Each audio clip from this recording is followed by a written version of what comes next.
People ask me all the time, how did you get started in real estate or where to start? Well, I want to show you the exact property where I started. Come along.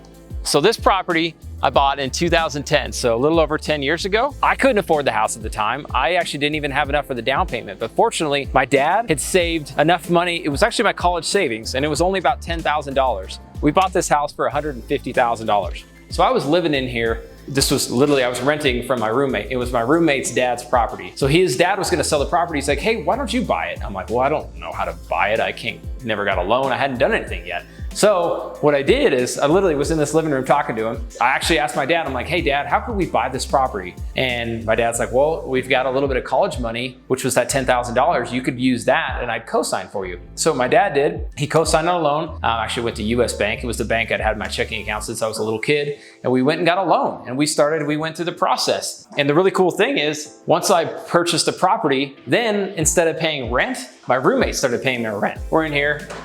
There's 4 bedrooms in this house. So each bedroom was making at the time, about $400. So here's the cool thing. Once I bought the property, I went from being a paying tenant to now my tenants, my roommates at the time, they were paying the mortgage. So I was living for free. It was awesome.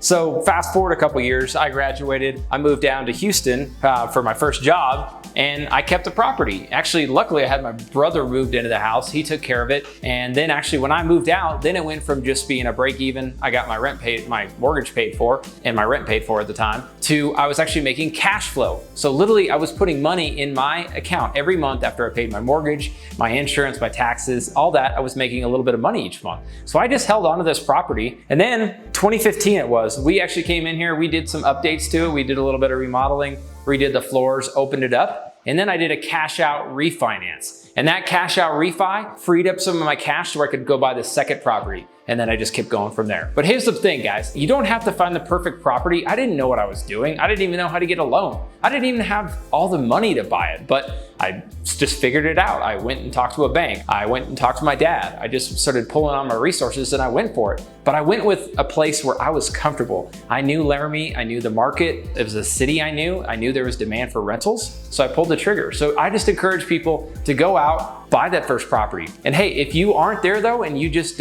maybe aren't as brave or have reservations, or maybe you want to partner with somebody, reach out as well, because we'd love to partner with you, whether you want to be a lender, or maybe you want to buy a turnkey property to where you could walk into it, not have to deal with all the construction, the financing, the property management, and walk into it day one to where you could have a cash flowing investment day one. If you're interested, direct message me.